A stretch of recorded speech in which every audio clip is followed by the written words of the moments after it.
Let's travel back in time. Between 1200 and 1450, the world was this incredible patchwork of developing states, empires, and kingdoms, each buzzing with its own unique ideas and cultures. We're about to go on a global tour to see exactly how these very different societies built themselves from the ground up. So here's our learning plan. In this explainer, we're going to analyze the different ways states formed between 1200 and 1450. We'll break it down region by region, like a grand tour. By the time we're finished, you'll be able to confidently compare and contrast all these different methods of state building across the globe. Here's our itinerary. We'll start with the powerful blueprint of Song China, then hop over to the innovations happening in Dar al-Islam. From there, we'll explore new powers popping up in Asia and Africa, then contrast what's happening in the Americas and Europe. And finally, we'll zoom out and weave it all together for the big picture. First up, Song China. You kind of have to start here, because in so many ways, it was the civilization setting the benchmark for what a powerful, organized state could look like in this era. So what was Song China's secret sauce? It was this incredible thing called the imperial bureaucracy. Now, this wasn't a system where you got a government job because of your family name. No, this was a meritocracy. To become a state official, you had to pass these incredibly difficult civil service exams based on Confucian philosophy. This created a super effective centralized government run by the best and brightest. And here's where it gets really cool. That stable government fueled an absolute economic explosion. They had massive innovations in farming, like champa rice, which let them get 2 harvests a year instead of 1. All that extra food meant bigger cities, a booming iron and steel industry, and a true commercial revolution, all connected by the massive Grand Canal and fueled by the world's very first paper money. Okay, now let's pivot. We're leaving the super centralized power of China and heading to the Middle East, to Dar al-Islam, a world that was experiencing 2 things at once: political fragmentation and amazing intellectual innovation. So at the same time Song China was consolidating power, the huge Abbasid Caliphate was actually breaking apart politically. But, and this is a huge but, this was not the end of Islamic power. Not at all. Instead, a whole bunch of new dynamic Islamic states rose up to take its place. And a lot of these new kids on the block, like the Seljuks, were Turkic peoples who had migrated into the region and adopted Islam. And one of the most fascinating examples of this is the Mamluk Sultanate in Egypt. The Mamluks had a wild origin story. They were originally non-Muslims, often young Turkic boys who were enslaved, brought to Egypt, converted to Islam, and then trained to be an elite warrior class. They became so powerful, they eventually just took over, creating one of the most stable and powerful states in the Islamic world for centuries. Now here's a crucial point. Even though the political map was fractured, Dar al-Islam was a buzzing center of learning. You had the House of Wisdom in Baghdad preserving ancient Greek texts, and scholars were making huge leaps in math and medicine. A lot of this knowledge actually made its way into Europe through places like Spain. And Islam itself kept spreading. Not so much by the sword anymore, but through merchants on trade routes and charismatic Sufi missionaries. Okay, let's keep expanding our tour. Now we're heading to South and Southeast Asia and down into Africa, where we're going to find even more diverse ways to build a state. In South and Southeast Asia, you really can't talk about the state without talking about religion. It was the absolute bedrock. You had powerful Hindu states like the Vijayanagara Empire and incredible Buddhist states like the Khmer Empire. They used their shared beliefs to unify people, justify their rule, and create amazing culture. And at the same time, you see this awesome cultural blending, like the Bhakti movement in Hinduism and Sufism in Islam, which both focused on a more personal connection to the divine. Meanwhile, down in Africa, powerful states were rising up, often built on controlling key trade routes. And way before the famous Great Zimbabwe came to dominate, you had the kingdom of Mapungubwe. They got rich and powerful by controlling the trade in gold and ivory across the Indian Ocean. These were sophisticated, wealthy states deeply plugged into the world economy. Okay, time for a quick self-assessment. I want you to pause for a second and really think about this. How was state building in Africa, which was so reliant on long-distance trade, different from state building in South Asia, which was often more based on religion and land-based agriculture? Go ahead and pause and think about where their power and wealth really came from. All right, let's jump across the oceans now to the Americas and Europe.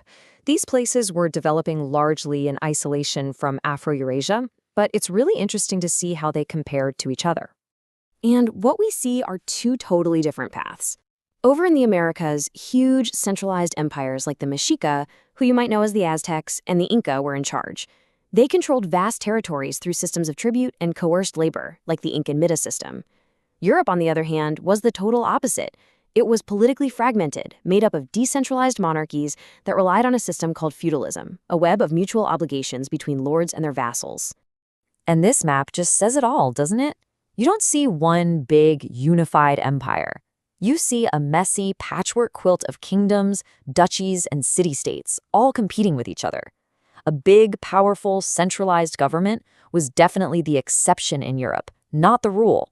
Okay, time to practice a key AP skill. I want you to pause the video and try to write a single sentence, just one, that makes a comparative claim about state building in the Mexica Empire and feudal Europe. Don't be shy, give it a shot. All right, you back? A really strong claim would sound something like this. While the Mexica built a centralized empire demanding tribute from conquered peoples, European states were decentralized systems of mutual obligation between lords and vassals. You see how that works? It directly compares both of them and uses specific, accurate vocabulary. So our world tour is complete, but now comes the most important part. We've got to bring all these different stories together and synthesize what we've learned about how states were built all over the world during this time. This table is our ultimate cheat sheet. Let's break it down. Look at the governance column. You see the huge contrast between China's slick bureaucracy and Europe's messy feudalism. Now look at legitimacy. See that common thread? Religion, religion, religion. It's everywhere, just in different flavors. But then look at the labor systems. Wow, talk about diversity. You've got everything from free peasants in China to the coerced serfdom in Europe and the Mita system in the Americas. So let's nail down the key takeaways. Number 1, there was no one-size-fits-all model for building a state. It was incredibly diverse. Number 2, religion was absolutely crucial. It was the software that ran these societies. Number 3, how you built your economy mattered, and it varied a ton. And finally, remember that Song China stands out as that powerful benchmark of a highly advanced, centralized state. Okay, one last moment for self-assessment. As you look back over our tour, which region still feels a little fuzzy, a little unclear? That's your cue for where to review. And on the flip side, which comparison that we made today was the most surprising or interesting to you? Thinking about that helps make these connections stick. So we end in 1450 with this global tapestry of states, each governing in their own unique way. But that leaves us with a huge question, doesn't it? What on earth, what kind of technological, economic, or cultural change could possibly be big enough to smash these separate worlds together and bring them into direct, permanent contact? And that's the question that's going to launch us right into the next unit. All right, let's dive into one of the most game-changing periods in world history, 1200 to 1450. Now, the big story here isn't just about empires rising and falling. The real theme is how the world got smaller, how connections between people and places exploded. We're talking about the birth of a truly interconnected Afro-Eurasian world, and it's going to lay the groundwork for everything that comes next. So here's our learning plan. In this session, we're going to be analyzing the causes and effects of those massive trade networks across Afro-Eurasia. We'll break it down by looking at each major route and its consequences. By the time we're done here, you'll be able to confidently explain and, more importantly, compare how these networks of exchange actually worked and the huge impact they had on the world. Here's our roadmap. First, we'll look at the spark, what really kicked this whole era of exchange into high gear. Then we'll travel along the 3 major trade arteries, the Silk Roads, the Indian Ocean, and the Trans-Saharan routes. After that, we'll zoom out to see the massive consequences of all this connectivity, and we'll wrap up by putting them all side by side to compare. So, what lit the fuse for this explosion in trade? I mean, before we can really understand the roots themselves, we have to look at the political and economic shifts that made it all possible. What created the perfect environment for these networks to thrive? It really boils down to 2 main drivers. First up, imperial stability. When huge empires rise up and take control, and we're definitely looking at the Mongol Empire here, they create these massive zones of peace and security. Think of it this way: less risk for merchants. And second, you've got a whole wave of innovations in business and transportation. New tools and new ways of doing business, like credit, made trade way more efficient and a whole lot more profitable. Let's start our journey on the most famous network of them all. Picture the Silk Roads. And don't just picture one single road. Think of it as a massive web of caravan trails, like a giant artery pumping goods, ideas, and people across the entire Eurasian continent. Okay, This table shows us a really critical economic idea behind the Silk Roads. Traveling overland was expensive and super slow, right? So merchants weren't hauling around cheap, heavy stuff. They focused on goods with a high value-to-weight ratio. We're talking luxury items, beautiful silks, delicate porcelain, high-quality steel. And this whole system was supported by some pretty slick financial tech, like bills of exchange, kind of like an early version of a check, and the caravanserai. These were basically fortified roadside inns, crucial safe zones for traders in cities like Kashgar and Samarkand. Now, the real catalyst for the Silk Road's revival was the Mongol effect. This is huge. By creating this enormous unified land empire, the Mongols established what we called the Pax Mongolica, or the Mongol Peace. They weren't just brutal conquerors. They were smart rulers who knew trade was valuable. They made the routes safe, got rid of bandits, and even supported infrastructure like the caravanserai. This state-sponsored security made trade across Eurasia safer and more common than ever before. All right, time to put your thinking cap on. Let's do some active learning. Your job is to boil this all down. In one single, solid sentence, explain how the Mongol Empire boosted trade and communication across Afro-Eurasia. Go ahead, pause this explainer and jot down your answer. Okay, let's see how you did. Here's a model answer. The Mongols' political consolidation of Eurasia created a period of peace, Pax Mongolica, that secured land-based trade routes, encouraging commerce and the transfer of technology and ideas across their vast empire. Hey, if you used words like political consolidation, peace, or security, you're absolutely on the right track. Nice work. Okay, so we're leaving the dusty, dry overland routes of the Silk Road and heading out to sea. Let's pivot to the massive maritime superhighway of the Indian Ocean. This thing was a bustling network connecting an incredible diversity of cultures, all the way from East Africa to Southeast Asia. You know, the most important piece of technology for this whole system wasn't even made by humans. It was the environment itself, the monsoon winds. These things were like clockwork. For half the year, they blew reliably from the southwest, and for the other half, they blew from the northeast. This created a perfect, predictable rhythm for trade. It was like a natural engine that sailors could count on century after century. Of course, human innovation was still totally essential. Sailors developed all sorts of amazing maritime tech, like the Latin sail to catch the wind, the astrolabe for navigation, and bigger, better ships like the dhow. And this brings us to a huge difference from the Silk Roads. Because ships could carry so much more than camels, merchants could transport not just luxury goods like spices, but also bulk goods. We're talking timber, cotton, and food. The carrying capacity of the sea was just a whole different ballgame. And it's important to remember, these routes were also tragically used to transport enslaved people. The economic impact here was massive. All this trade led to the growth of powerful new states that controlled key ports, like the city-states along the Swahili coast or the Sultanate of Malacca. And it wasn't just economic. It also created huge cultural shifts. You had the formation of diasporic communities, where merchants would settle in new lands. For example, you see Arab and Persian merchants moving to East Africa, blending with the local populations, and creating brand new syncretic cultures.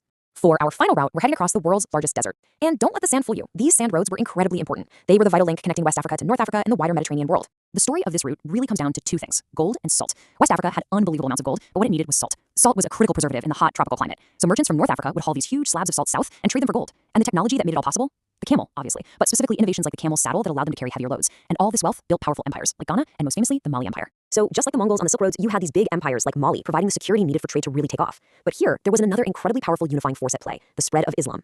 Islam created a shared culture and a common legal system. A merchant could travel from North Africa all the way to West Africa and find people who spoke the same commercial language, Arabic, and who operated under a shared system of Islamic law. This built a ton of trust and made doing business way easier. Okay, so we've traveled the routes. Now it's time to zoom out and look at the big picture. What did all this connection actually do? Well, it was completely transformative, but it was absolutely a double-edged sword. It brought amazing progress, but also unbelievable destruction. So on the bright side, these networks were like superhighways for ideas and technology. Religions like Islam and Buddhism spread way beyond where they started. Scientific knowledge, especially Greco-Islamic medicine, flowed into Europe. Game-changing technologies like gunpowder and paper made their way west from China.